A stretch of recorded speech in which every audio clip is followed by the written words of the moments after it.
Hello everyone, welcome back to my channel once again. Today is Monday the 4th of November 2024. Now, an update on the moving of migrants from Italy to Albania. You know that the first set of people that were transferred to Albania were taken back to Italy after a legal battle ensued. So, but as it is now, the Prime Minister of Italy, which is Giorgia Meloni, have said that they are going ahead in taking people down to Albania, that the money they spent in building this project is not going to be a waste. I want you to go in there with me. Let's get some facts and what is going on there, because there was hope. Hope was restored to a lot of immigrants who,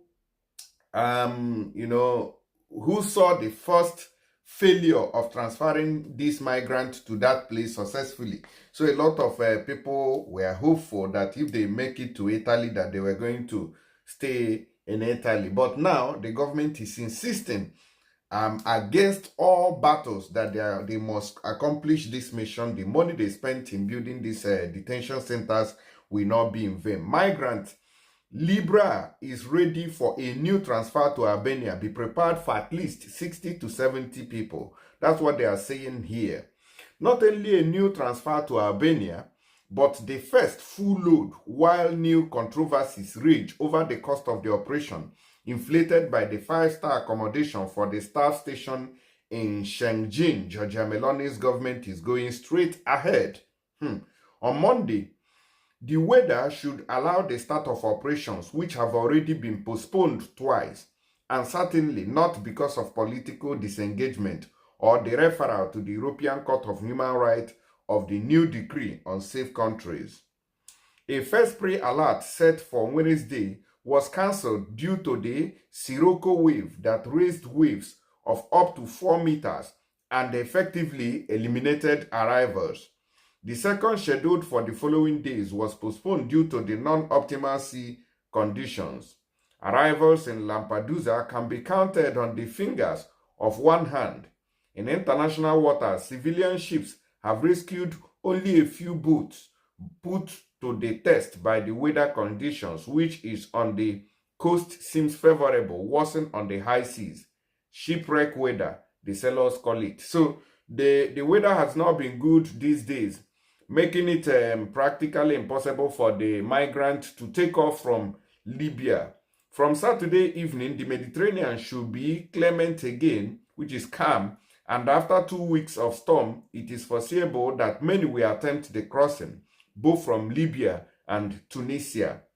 For the Interior Ministry, probably the optimal conditions to test the strength of the new decree, even in spite of the procedure pending before the EU court, to which the court of Bologna have asked to verify the compatibility of the text with EU rules. Now, the court of Bologna is saying that they should take a second look at the safe countries that the Italian government has mapped out to know whether these countries are truly safe, to send the migrant to that very reception center. Now, remember that any country that is tagged safe and their migrants are captured on sea and sent to Albania, that means that there is a high tendency that these people will be deported to where they came from. Now, a propaganda leaflet for Prime Minister Giorgia Meloni, who wants to go straight to Albania, and at the Court of Rome writes to Domani, a phone call arrived from the Ministry of Justice to say, get ready, no truce pending the determinations of the ECHR, that is European Court of Human Rights. This time, then, at the outcome of the selection on the Libra Bridge, there may not be only 16, 4 of whom must be quickly brought back to Italy because they are minors or vulnerable. Those in Albania have been told to prepare to handle at least 60 to 70 people, hopefully more. This means that the operations in international waters off Lampedusa could last longer than the first time, when in a single night 16 people were selected, badly, moreover, to be sent to Shenzhen, which is in Albania. The number one target rumors say are the Tunisians, in light of the repatriations agreement already in place, which could make it simple and quick to return first even after a hasty no to asylum request. That is, no to asylum request. That is almost what we are going to get for migrants who come to these safe countries. There may never be even trial of saying, let us try and process the asylum or this and that. They'll just go straight and tell you no, and the next thing, you're waiting for deportation. However, the time of the operations cannot be prolonged indefinitely. Otherwise, the entire procedure may be invalidated. This is why the viminal needs, flat seas, and days of crossings. After the first failed test, the government wants to relaunch and go to the test of strength on the skin of many people who have only tried to cross the sea in search of a future. So that's what the Italian government is saying. They are not going to fold their arms and allow what they have been planning for a very long time to become a failure in their faces. So a lot of people are not going to be happy with the Giorgia Meloni's government because they expect repatriations fast, so as to discourage others who may also want to be trooping into Europe. That's the essence of this move that Giorgia Meloni is making. Let's take a look at this video when Giorgia Meloni granted an interview in one of the stations. Now watch. At least two reasons why I accepted this invitation. The first one is that, as I think everybody sees at the time, for this Italian government, Mediterranean is a priority. And there cannot be Mediterranean without Italy and Libya together. That's also the reason why in these 2 years we've been improving a lot our cooperation on many sides. I will come back on that to answer to your question. And the second one is that there are challenges in this time that we cannot face alone. Migration is one of those challenges. For what the Prime Minister was saying, and I want also to greet my good friends. I saw many good friends here, Prime Minister of Malta, Prime Minister of Tunisia, Commissioner Skinas, all people that try to work together in these times on the topic of migration. And to face seriously this topic, I think we need a 360 degrees approach. Italy has been working a lot on that, moreover on the multilateral level. And this approach has mainly 3 or 4 lines. The first one is fight against human trafficking. For what the United Nations tell us is that human trafficking is nowadays one of the most powerful criminal, traffic in the world. There are people making lots of money using the desperation of the fragile persons. And we cannot allow it, for these organizations are becoming very powerful, but they don't care about those human rights and human beings. It's something in Italy we see every day happening, in Malta too, and that's why we want to fight against human traffickers. Also because illegal migration is an enemy of legal one. Look what happened in Italy in the last years. We could not allow many people to enter legally, for we had too many illegal migrants.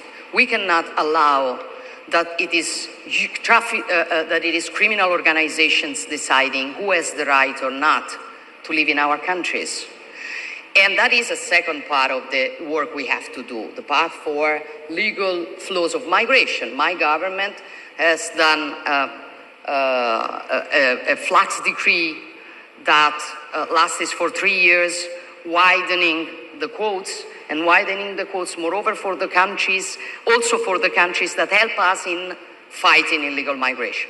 But the most important point is that you cannot solve the problem of migration if you don't go at the origin of the problem. I mean, if you don't pose yourself the problem that we have to respect, moreover, the right not to be forced to emigrate. And that means that we need, that the most important thing that we have to do is create a new cooperation. Moreover, between, I think, Europe and Africa. And I've been, telling many times that, yes, we cooperate, we do many things together. What I don't completely agree with sometimes is the approach that we've had. I mean, I don't think the charity approach is the good one, is the right one. I mean, okay, I will try to save you somehow. The predatory approach is certainly the wrong one. The right way to cooperate is a peer-to-peer cooperation, is a strategic cooperation. I mean, bringing investments to solve problems of both. Yes. I will make an example to make it easy. Energy. Yes. We have got many crises. We are facing many crises, but every crisis hides also an opportunity. Now we have a problem in Europe about energy sources. Yes. Africa is, North Africa, but all Africa is potentially a huge producer of energy for itself mainly, but also that it could export. Italy is interested, for it is the door. So, concentrating our efforts on a strategy that ties our destiny for the future it's not something we are doing for 6 months or 3 months. No. It's something on which we want to grow together. So Italy decided to give, let's say, the good example with this Mattei Plan for Africa. We've been choosing some topics: energy, infrastructure, agriculture, water, yes, education, health. Beginning with some nations and then widening the best practices, also involving private sector, so public and private resources. We put on it some billion euros of our cooperation, and I think it has to be matched also with other initiatives, for example, at the European level, the Global Gateway, at the G7 level, the PIIG, and we are trying to match them. Obviously, Libya is one of our priorities. Yes. We've been working on energy together. We are working on infrastructures together. We are working on training together. We are working on many topics which are very, very strategic for both. Also for, yes, we have a so ancient cooperation that also, for example, in training people in the labor market can make the difference between us. But we've been choosing with Prime Minister Debeba, and we keep on talking about that. There will be a business forum in the next months that put together our best companies. I stay until there. Yes, I'm a Libyan citizen at the time. I'm becoming a citizen. I'm coming back. So we'll make another initiative, but also on the migratory level, it is very important. I consider this initiative, for example, we've been doing, and I will shut, the Rome process, putting together many initiatives, many countries of the wide Mediterranean. The next one will be in Tunisia. I'm happy that the Prime Minister of Tunisia is here, and initiatives like that help us concentrating in a more concrete way to solve together this problem, while we work at the bilateral level to reinforce the cooperation which is necessary also to do the rest of the work. Thank you for your answer and for your... All right. I believe you saw Giorgia Meloni speaking with the press right there on their dream of this immigration. So this sending of migrants to Albania is a very serious issue right now that the government of Italy doesn't want to back down on. So it's going as planned until if there's another stopper or any other judgment that will come from the government to stop them. But for now, the operation to send migrants who come from these safe countries will continue by the Italian government. Okay, let me know your opinion on that. And if you want to send money to Nigeria from United Kingdom, UK, US, UAE, and the EU. Please, this is an opportunity to use one of the best apps, Tap Send. If you are doing that from the UK, they are giving you a bonus of £5 if you are using my promo code right there on the screen. And if you are doing this from Europe, if you are using Euro, you are getting €5 on top of that money. And $10 for people in Canada and USA. Then 25 AED for those in Dubai if you use my promo code SPLO. Please don't miss out in downloading this very app today. I'll see you guys on the next video. Thank you, and share it to also keep people informed. God bless you.